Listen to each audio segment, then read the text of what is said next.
The Adventure of the Blue Carbuncle. I had called upon my friend Sherlock Holmes upon the second morning after Christmas, with the intention of wishing him the compliments of the season. He was lounging upon the sofa in a purple dressing gown, a pipe-rack within his reach upon the right, and a pile of crumpled morning papers, evidently newly studied, near at hand. Beside the couch was a wooden chair, and on the angle of the back hung a very seedy and disreputable hard felt hat, much the worse for wear, and cracked in several places. A lens and a forceps lying upon the seat of the chair suggested that the hat had been suspended in this manner for the purpose of examination. "You are engaged," said I. "Perhaps I interrupt you." "Not at all. I am glad to have a friend with whom I can discuss my results. The matter is a perfectly trivial one." He jerked his thumb in the direction of the old hat. "But there are points in connection with it which are not entirely devoid of interest and even of instruction." I seated myself in his armchair and warmed my hands before his crackling fire, for a sharp frost had set in, and the windows were thick with the ice crystals.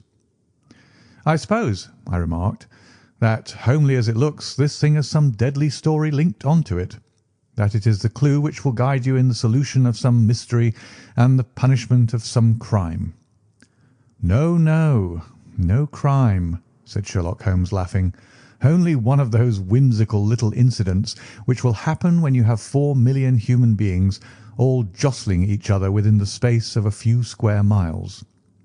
Amid the action and reaction of so dense a swarm of humanity, every possible combination of events may be expected to take place, and many a little problem will be presented which may be striking and bizarre without being criminal. We have already had experience of such." "So much so," I remarked, "that of the last 6 cases which I have added to my notes, 3 have been entirely free of any legal crime." "Precisely. You allude to my attempt to recover the Irene Adler papers, to the singular case of Miss Mary Sutherland, and to the adventure of the man with the twisted lip. Well, I have no doubt that this small matter will fall into the same innocent category. You know Peterson, the commissionaire?" "Yes." "It is to him that this trophy belongs." "It is his hat." "No, no. He found it. Its owner is unknown. I beg that you will look upon it, not as a battered billycock, but as an intellectual problem. And first, as to how it came here. It arrived upon Christmas morning in company with a good fat goose, which is, I have no doubt, roasting at this moment in front of Peterson's fire. The facts are these. About 4 o'clock on Christmas morning, Peterson, who, as you know, is a very honest fellow, was returning from some small jollification, and was making his way homeward down Tottenham Court Road. In front of him he saw, in the gaslight, a tallish man walking with a slight stagger and carrying a white goose slung over his shoulder. As he reached the corner of Goodge Street, a row broke out between this stranger and a little knot of roughs. One of the latter knocked off the man's hat, on which he raised his stick to defend himself, and swinging it over his head, smashed the shop window behind him. Peterson had rushed forward to protect the stranger from his assailants, but the man, shocked at having broken the window, and seeing an official-looking person in uniform rushing towards him, dropped his goose, took to his heels, and vanished amid the labyrinth of small streets which lie at the back of Tottenham Court Road. The roughs had also fled at the appearance of Peterson, so that he was left in possession of the field of battle, and also of the spoils of victory in the shape of this battered hat and a most unimpeachable Christmas goose, which surely he restored to their owner. My dear fellow, there lies the problem. It is true that "For Mrs. Henry Baker" was printed upon a small card which was tied to the bird's left leg, and it is also true that the initials H.B. are legible upon the lining of this hat. But as there are some thousands of Bakers and some hundreds of Henry Bakers in this city of ours, it is not easy to restore lost property to any one of them. What then did Peterson do?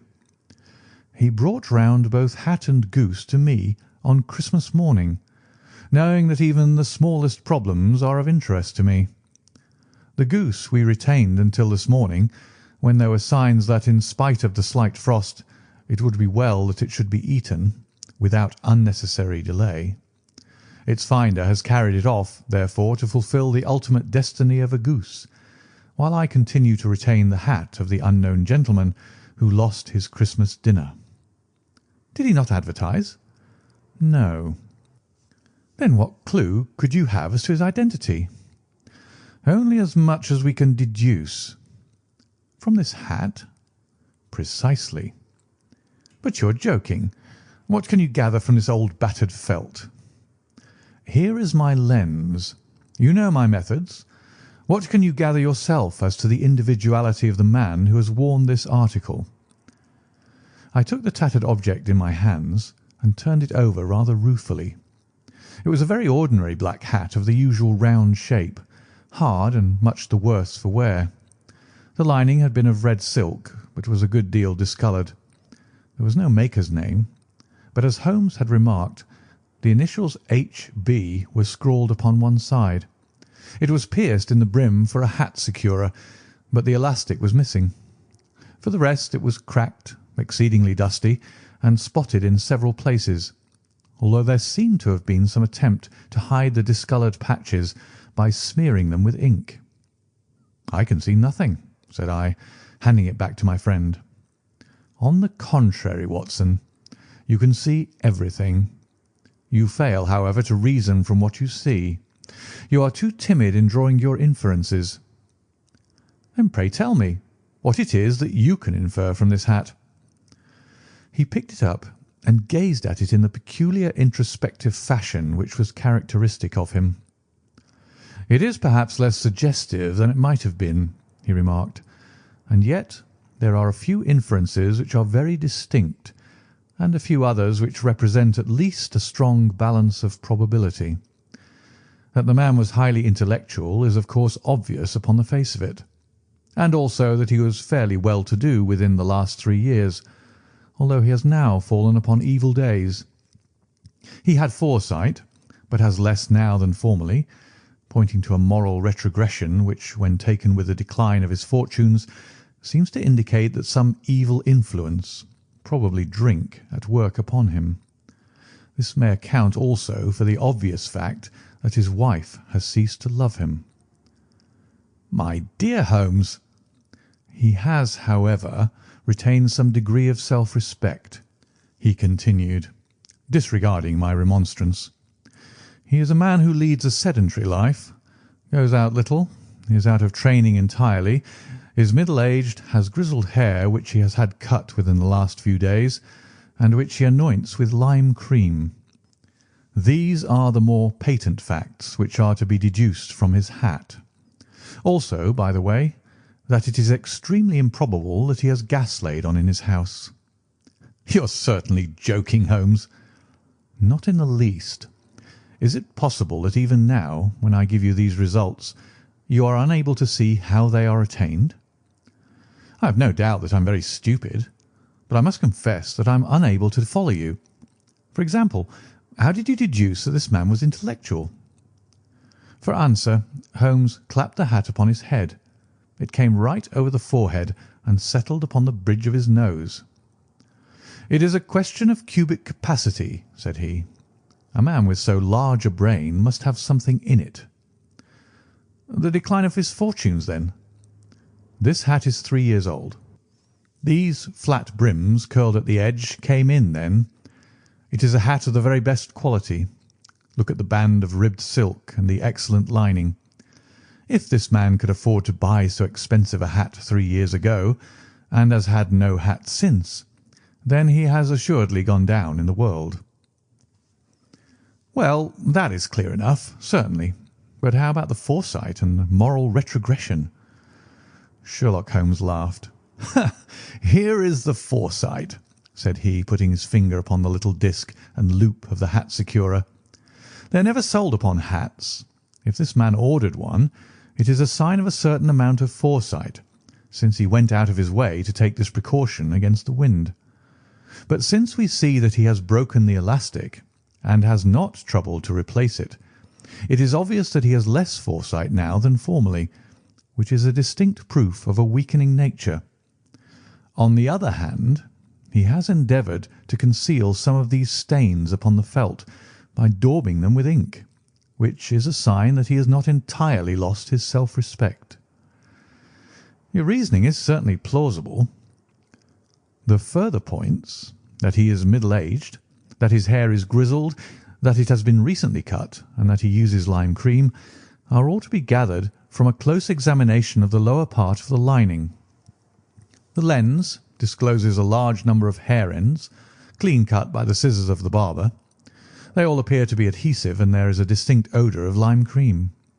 This dust, you will observe, is not the gritty, grey dust of the street, but the fluffy brown dust of the house, showing that it has been hung up indoors most of the time, while the marks of moisture upon the inside are proof positive that the wearer perspired very freely, and could therefore hardly be in the best of training. But his wife, you said that she had ceased to love him. This hat has not been brushed for weeks. When I see you, my dear Watson, with a week's accumulation of dust upon your hat, and when your wife allows you to go out in such a state, I shall fear that you also have been unfortunate enough to lose your wife's affection. But he might be a bachelor. Nay, he was bringing home the goose as a peace offering to his wife. Remember the card upon the bird's leg. You have an answer to everything. But how on earth do you deduce that the gas is not laid on in his house? One tallow stain, or even two, might come by chance, but when I see no less than 5, I think that there can be little doubt that the individual must be brought into frequent contact with burning tallow. Walks upstairs at night, probably with his hat in one hand and a guttering candle in the other. Anyhow, he never got tallow stains from a gas jet. Are you satisfied? Well, it is very ingenious, said I, laughing. But since, as you said just now, there have been no crime committed, and no harm done save the loss of a goose, all this seems to be rather a waste of energy. Sherlock Holmes had opened his mouth to reply, when the door flew open, and Peterson, the commissionaire, rushed into the apartment with flushed cheeks and the face of a man who is dazed with astonishment. "The goose, Mr. Holmes! The goose, sir!" he gasped. "Eh? What of it, then? Has it returned to life and flapped off through the kitchen window?" Holmes twisted himself round upon the sofa to get a fairer view of the man's excited face. "See here, sir! See what my wife found in its crop!"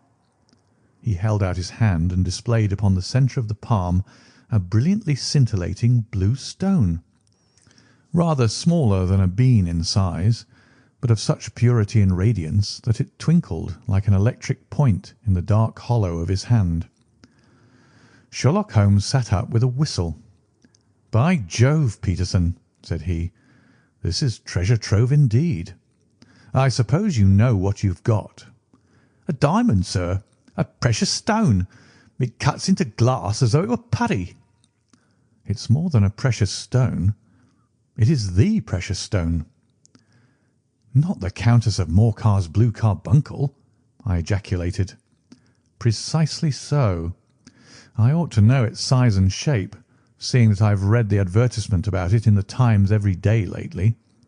It is absolutely unique, and its value can only be conjectured, but the reward offered of £1,000 is certainly not within a 20th part of the market price." £1,000? Great Lord of mercy! The commissionaire plumped down into a chair and stared from one to the other of us. "That is the reward, and I have reason to know that there are sentimental considerations in the background which would induce the Countess to part with half her fortune if she could but recover the gem." "It was lost, if I remember aright, at the Hotel Cosmopolitan," I remarked. "Precisely so, on December 22nd, just 5 days ago.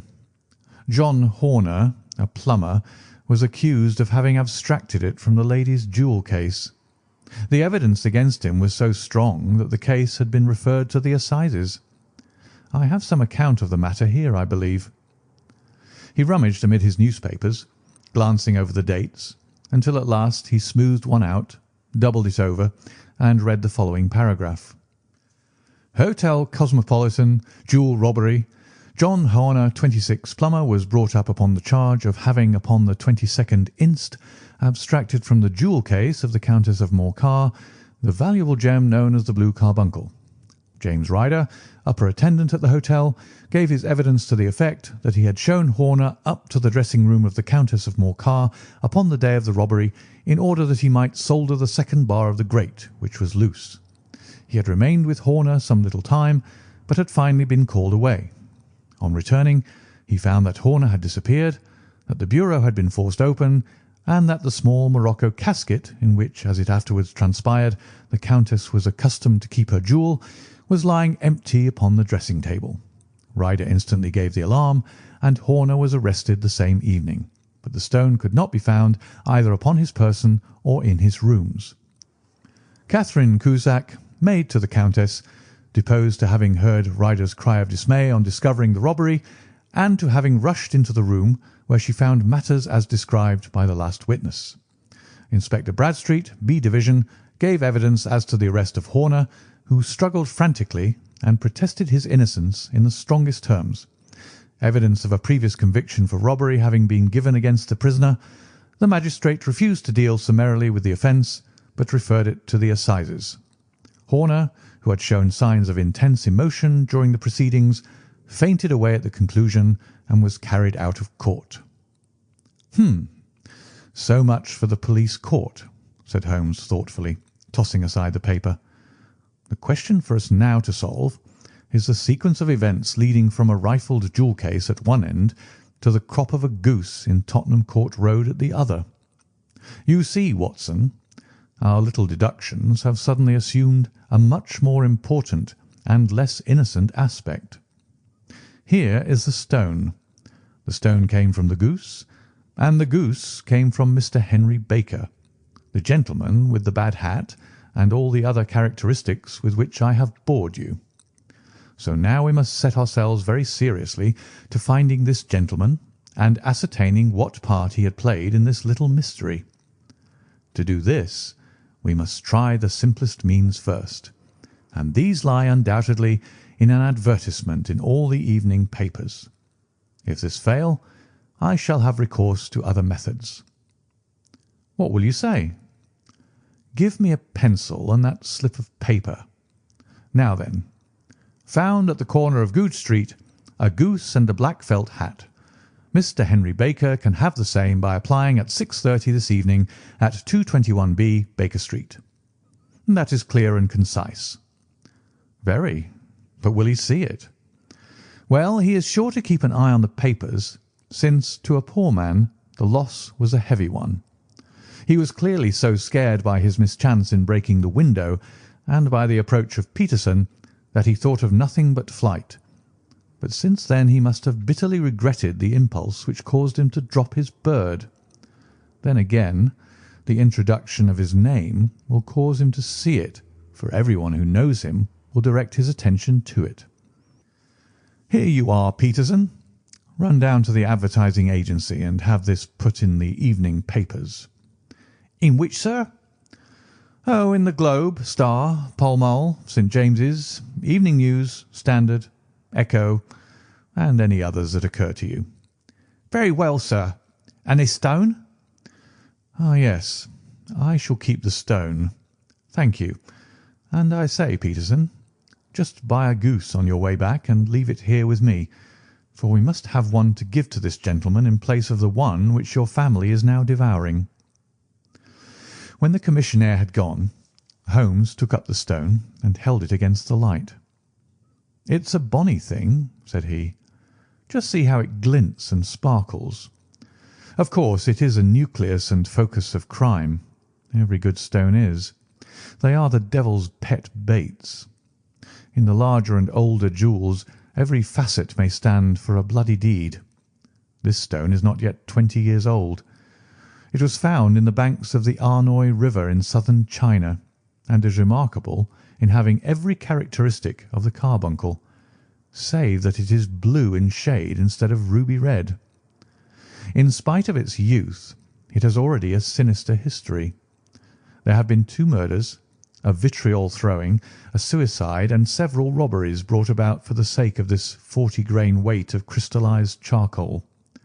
Who would think that so pretty a toy would be a purveyor to the gallows and the prison? I'll lock it up in my strong box now and drop a line to the Countess to say that we have it. Do you think that this man Horner is innocent? I cannot tell. Well then, do you imagine that this other one, Henry Baker, had anything to do with the matter? It is, I think, much more likely that Henry Baker is an absolutely innocent man, who had no idea that the bird which he was carrying was of considerably more value than if it were made of solid gold. That, however, I shall determine by a very simple test if we have an answer to our advertisement. And you can do nothing until then? Nothing. In that case, I shall continue my professional round, but I shall come back in the evening at the hour you have mentioned, for I should like to see the solution of so tangled a business. Very glad to see you. I dine at 7. There is a woodcock, I believe. By the way, in view of recent occurrences, perhaps I ought to ask Mrs. Hudson to examine its crop. I had been delayed at a case, and it was a little after 6:30 when I found myself in Baker Street once more. As I approached the house, I saw a tall man in a Scotch bonnet, with a coat which was buttoned up to his chin, waiting outside in the bright semicircle which was thrown from the fanlight. Just as I arrived, the door was opened, and we were shown up together to Holmes's room. "Mr. Henry Baker, I believe," said he, rising from his armchair, and greeting his visitor with the easy air of geniality which he could so readily assume. "Pray take this chair by the fire, Mr. Baker. It is a cold night, and I observe that your circulation is more adapted for summer than for winter. Ah, Watson, you have just come at the right time.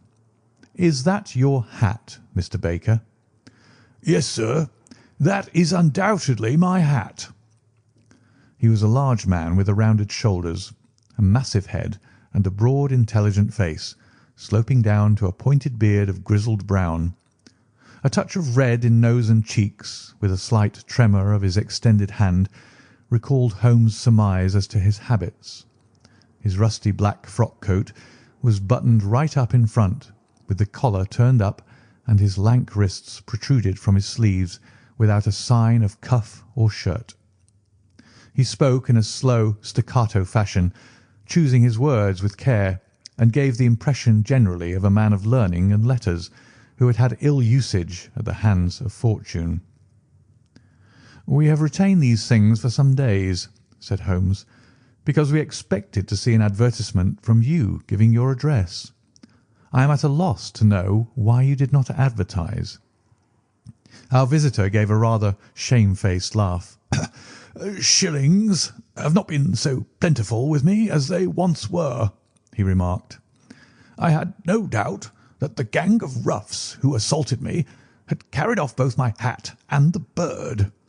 I did not care to spend more money in a hopeless attempt at recovering them." "Very naturally. By the way, about the bird, we were compelled to eat it." "To eat it?" Our visitor half rose from his chair in his excitement. "Yes, it would have been of no use to anyone had we not done so. But I presume that this other goose upon the sideboard, which is about the same weight and perfectly fresh, will answer your purpose equally well." "Oh, certainly, certainly," answered Mr. Baker with a sigh of relief. "Of course, we still have the feathers, legs, crop, and so on of your own bird, so if you wish—" The man burst into a hearty laugh. "They might be useful to me as relics of my adventure," said he, "but beyond that I can hardly see what use the disjecta membra of my late acquaintance are going to be to me. No, sir, I think that, with your permission, I will confine my attentions to the excellent bird which I perceive upon the sideboard." Sherlock Holmes glanced sharply across at me with a slight shrug of his shoulders.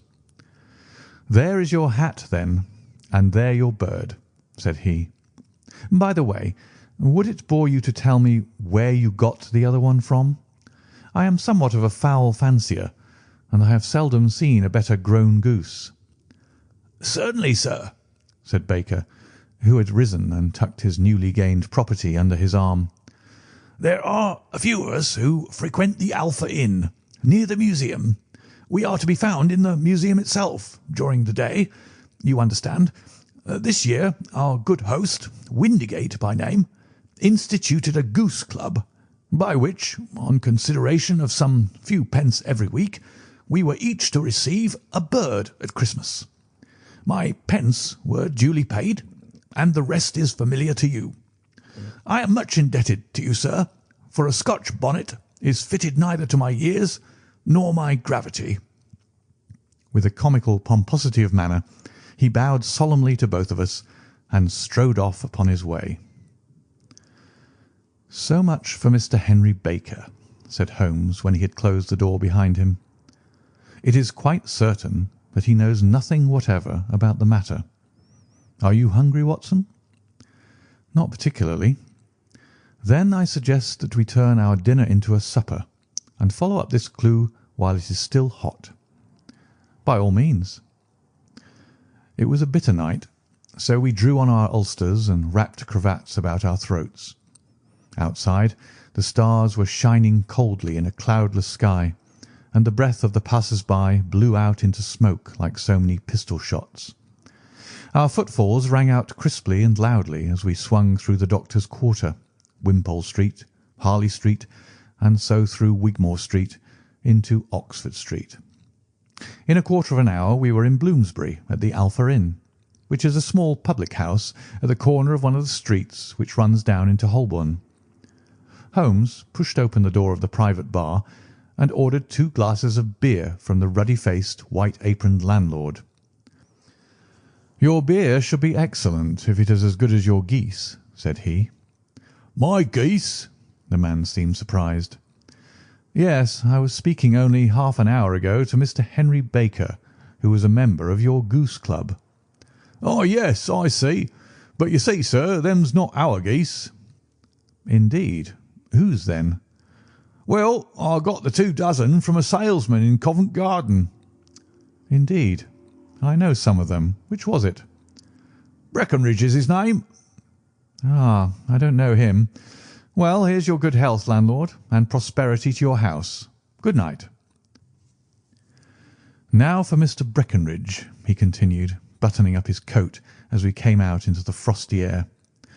"Remember, Watson, that though we have so homely a thing as a goose at one end of this chain, we have at the other a man who will certainly get 7 years' penal servitude unless we can establish his innocence.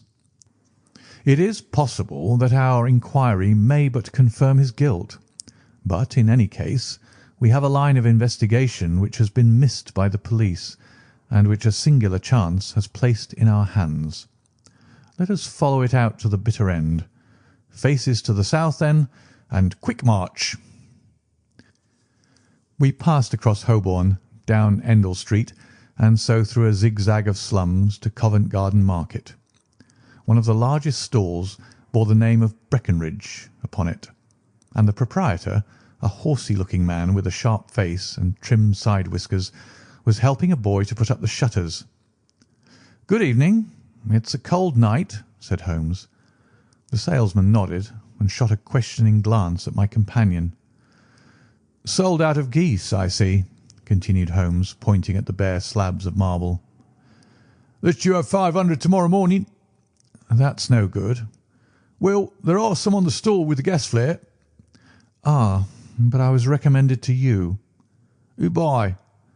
"The landlord of the Alpha." "Oh, yes, I sent him a couple of dozen." "Fine birds they were, too. Now, where did you get them from?" To my surprise, the question provoked a burst of anger from the salesman. "Now then, mister," said he, with his head cocked and his arms akimbo, What are you driving at? Let's have it straight now." "It is straight enough. I should like to know who sold you the geese which you supplied to the Alpha." "Well, then, I shan't tell you. So now?" "Oh, it is a matter of no importance. But I don't know why you should be so warm over such a trifle." "Warm? You'd be as warm, maybe, if you were as pestered as I am. When I pay good money for a good article, there should be an end of the business. But it's where are the geese, and who did you sell the geese to, and what will you take for the geese? One would think that they were the only geese in the world, to hear the fuss that's made over them." "Well, I have no connection with any other people who have been making inquiries," said Holmes carelessly. "If you won't tell us, the bet is off, that is all.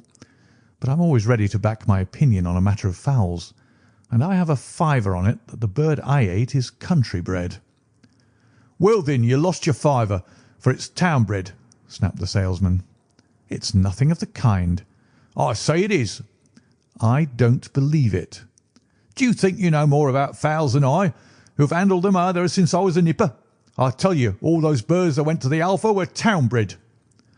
"You'll never persuade me to believe that." "Will you bet, then?" "It's merely taking your money, for I know that I'm right. But I'll have a sovereign on with you, just to teach you not to be obstinate." The salesman chuckled grimly. "Bring me the books, Bill," said he. The small boy brought round a small thin volume and a great greasy-backed one, laying them out together beneath the hanging lamp.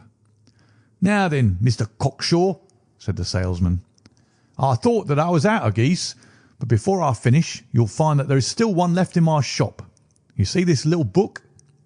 "Well?" "That's the list of the folk from whom I buy. Do you see?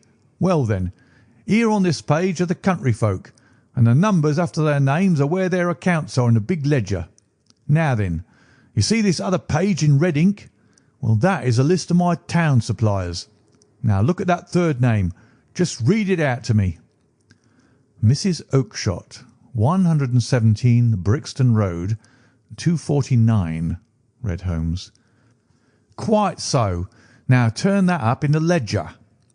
Holmes turned to the page indicated. "Here you are. Mrs. Oakshott, 117 Brixton Road, egg and poultry supplier." "Now then, what's the last entry?" "December 22nd, 24 geese at 7 shillings 6pence." "Quite so. There you are. And underneath?" "Sold to Mr. Windigate of the Alpha at 12 shillings." "What have you to say now?" Sherlock Holmes looked deeply chagrined. He drew a sovereign from his pocket and threw it down upon the slab, turning away with the air of a man whose disgust is too deep for words. A few yards off he stopped under a lamp-post and laughed in the hearty, noiseless fashion which was peculiar to him. "When you see a man with the whiskers of that cut and the pink 'un protruding out of his pocket, you can always draw him by a bet," said he. "I dare say that if I had put £100 down in front of him, that man would not have given me such complete information as was drawn from him by the idea that he was doing me on a wager. Well, Watson, we are, I fancy, nearing the end of our quest, and the only point which remains to be determined is whether we should go on to this Mrs. Oakshott to-night, or whether we should reserve it for to-morrow. It is clear from what the surly fellow said that there are others besides ourselves who are anxious about the matter, and I should—" His remarks were suddenly cut short by a loud hubbub which broke out from the stall which we had just left. Turning round, we saw a little rat-faced fellow standing in the centre of the circle of yellow light which was thrown by the swinging lamp, while Breckinridge, the salesman, framed in the door of his stall, was shaking his fists fiercely at the cringing figure. "I've had enough of you and your geese," he shouted. "I wish you were all at the devil together. If you come pestering me any more with your silly talk, I'll set the dog at you. You bring Mrs. Oakshott here and I'll answer her. But what have you got to do with it? Did I buy the geese off you?" "No, but one of them was mine all the same," whined the little man. "Well, then, ask Mrs. Oakshott for it." "She told me to ask you." "Well, you can ask the King of Prussia for all I care. I've had enough of it. Get out of this." He rushed fiercely forward, and the inquirer flitted away into the darkness. "Ha! This may save us a visit to Brixton Road," whispered Holmes. "Come with me, and we will see what is to be made of this fellow."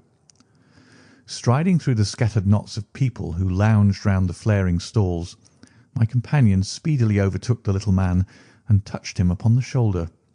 He sprang round, and I could see in the gaslight that every vestige of colour had been driven from his face. "Who are you, then? What do you want?" he asked in a quavering voice. "You will excuse me," said Holmes blandly, "but I could not help overhearing the questions which you put to the salesman just now. I think that I could be of assistance to you." "You? Who are you? How could you know anything of the matter?" "My name is Sherlock Holmes. It is my business to know what other people don't know." "But you could know nothing of this." "Excuse me, I know everything of it. You are endeavouring to trace some geese which were sold by Mrs. Oakshott of Brixton Road to a salesman named Breckinridge, by him in turn to Mr. Windigate of the Alpha, and by him to his club of which Mr. Henry Baker is a member." "Oh, sir, you are the very man whom I have longed to meet," cried the little fellow with the outstretched hands and quivering fingers. "I can hardly explain to you how interested I am in this matter." Sherlock Holmes hailed a four-wheeler which was passing. "In that case we had better discuss it in a cosy room rather than in this wind-swept market-place," said he. "But pray tell me, before we go farther, who it is that I have the pleasure of assisting." The man hesitated for an instant. "My name is John Robinson," he answered with a sidelong glance. "No, no, the real name," said Holmes sweetly. "It is always awkward doing business with an alias." A flush sprang to the white cheeks of the stranger. "Well, then," said he, "my real name is James Ryder." "Precisely so. Head attendant at the Hotel Cosmopolitan. Pray step into the cab, and I shall soon be able to tell you everything which you would wish to know." The little man stood glancing from one to the other of us with half frightened, half hopeful eyes, as one who is not sure whether he is on the verge of a windfall or of a catastrophe. Then he stepped into the cab, and in half an hour we were back in the sitting-room at Baker Street. Nothing had been said during our drive, but the high, thin breathing of our new companion and the claspings and unclaspings of his hands spoke of the nervous tension within him. "Here we are," said Holmes cheerily as we filed into the room. "The fire looks very seasonable in this weather. You look cold, Mr. Ryder. Pray take the basket chair. I will just put on my slippers before we settle this little matter of yours. Now then, you want to know what became of those geese?" "Yes, sir." "Or rather, I fancy, of that goose. It was one bird, I imagine, in which you were interested. White with a black bar across the tail?" Ryder quivered with emotion. "Oh, sir," he cried, "can you tell me where it went to?" "It came here." "Here?" "Yes, and a most remarkable bird it proved. I don't wonder that you should take an interest in it. It laid an egg after it was dead, the bonniest, brightest little blue egg that ever was seen. I have it here in my museum." Our visitor staggered to his feet and clutched the mantelpiece with his right hand. Holmes unlocked his strong-box and held up the Blue Carbuncle, which shone out like a star with a cold, brilliant, many-pointed radiance. Ryder stood glaring with a drawn face, uncertain whether to claim or to disown it. "The game's up, Ryder," said Holmes quietly. "Hold up, man, or you'll be into the fire. Give him an arm back into his chair, Watson. He's not got blood enough to go in for felony with impunity. Give him a dash of brandy. So, now he looks a little more human. What a shrimp it is, to be sure." For a moment he had staggered and nearly fallen, but the brandy brought a tinge of colour into his cheeks, and he sat staring with frightened eyes at his accuser. I have almost every link in my hands and all the proofs which I could possibly need, so there is little which you need to tell me. Still, that little may as well be cleared up to make the case complete. You had heard, Ryder, of this blue stone of the Countess of Morcar's?" "It was Catherine Cusack who told me of it," said he in a crackling voice. "I see, her ladyship's waiting maid. Well, the temptation of sudden wealth so easily acquired was too much for you, as it has been for better men before you, but you were not very scrupulous in the means you used. It seems to me, Ryder, that there is the making of a very pretty villain in you. You knew that this man Horner, the plumber, had been concerned in some such matter before, and that suspicion would rest the more readily upon him. What did you do then? You made some small job in my lady's room, you and your confederate Cusack, and you managed that he should be the man sent for. Then, when he had left, you rifled the jewel case, raised the alarm, and had this unfortunate man arrested. You then—" Ryder threw himself down suddenly upon the rug and clutched at my companion's knees. "For God's sake, have mercy!" he shrieked. "Think of my father, of my mother. It would break their hearts.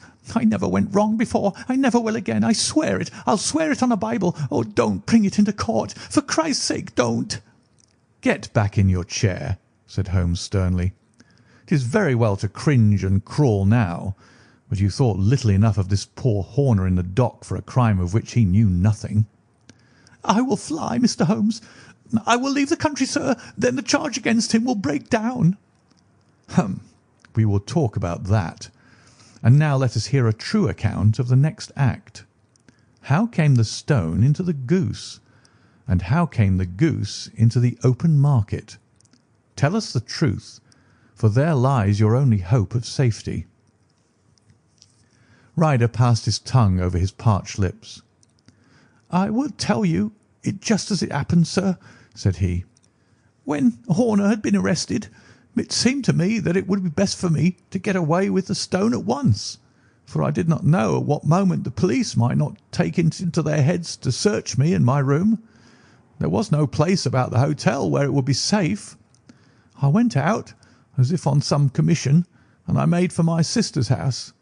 She had married a man named Oakshott, and lived in Brixton Road, where she fattened fowls for the market. All the way there every man I met seemed to me to be a policeman or a detective, and for all that it was a cold night, the sweat was pouring down my face before I came to the Brixton Road. My sister asked me what was the matter and why I was so pale, but I told her that I had been upset by the jewel robbery at the hotel. Then I went into the backyard and smoked a pipe and wondered what it would be best to do. I had a friend once called Maudsley, who went to the bad, and had just been serving his time in Pentonville. One day he had met me and fell into talking about the ways of thieves and how they could get rid of what they stole. I knew that he would be true to me, for I knew one or two things about him, so I made up my mind to go right on to Kilburn, where he lived, and take him into my confidence. He would show me how to turn the stone into money. But how to get to him in safety? I thought of the agonies I had gone through in coming from the hotel. I might at any moment be seized and searched, and there would be the stone in my waistcoat pocket. I was leaning against the wall at the time and looked at the geese which were waddling about round my feet, and suddenly an idea came into my head which showed me how I could beat the best detective that ever lived. My sister told me some weeks before that I might have the pick of her geese for a Christmas present, and I knew that she was always as good as her word. I would take my geese now, and in it I would carry my stone to Kilburn. There was a little shed in the yard, and behind this I drove one of the birds, a fine big one, white with a barred tail.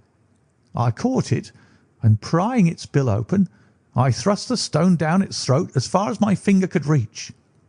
The bird gave a gulp, and I felt the stone pass along its gullet and down into its crop.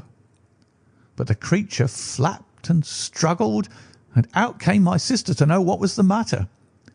As I turned to speak to her, the brute broke loose and fluttered off among the others. "Whatever were you doing with that bird, Jem?" says she. "Well," said I, "you said you'd give me one for Christmas, and I was feeling which was the fattest." "Oh," says she, "we've set yours aside for you. Jem's bird, we call it. It's the big white one over there yonder. There's 26 of 'em, which makes one for you and one for us, and 2 dozen for the market." "Thank you, Maggie," says I, "but if it is all the same to you, I'd rather have that one I was handling just now." "The other one's as good 3 pound heavier," said she, "and we fattened it expressly for you." "Never mind, I'll have the other, and I'll take it now," said I. "Oh, just as you like," said she, a little huffed. "Which is it you want, then?" "That white one with the barred tail right in the middle of the flock." "Oh, very well. Kill it and take it with you." Well, I did what she said, Mr. Holmes, and I carried the bird all the way to Kilburn. I told my pal what I had done, for he was a man that it was easy to tell a thing like that to. He laughed until he choked, and we got a knife and opened the goose. My heart turned to water, for there was no sign of the stone, and I knew that some terrible mistake had occurred. I left the bird, rushed back to my sister's, and hurried into the backyard. There was not a bird to be seen there. "Where are they all, Maggie?" I cried. "Gone to the dealer's, Jem." "Which dealer's?" "Breckenridge of Covent Garden." "But was there another with a barred tail?" I asked, "the same as the one I chose?" "Yes, Jem. There were 2 barred tails once, and I could never tell them apart." Well, then, of course, I saw it all, and I ran off as hard as my feet would carry me to this man Breckenridge, but he had sold the lot at once, and not one word would he tell me as to where they had gone. You heard him yourselves to-night. Well, he has always answered me like that. My sister thinks that I am going mad. Sometimes I think that I am myself, and now I am myself a branded thief, without ever having touched the wealth for which I sold my character. God help me! God help me!" He burst into convulsive sobbing, with his face buried in his hands. There was a long silence, broken only by his heavy breathing and by the measured tapping of Sherlock Holmes's fingertips upon the edge of the table. Then my friend rose and threw open the door. "Get out," said he. "What, sir? Oh, heaven bless you!" "No more words. Get out." And no more words were needed.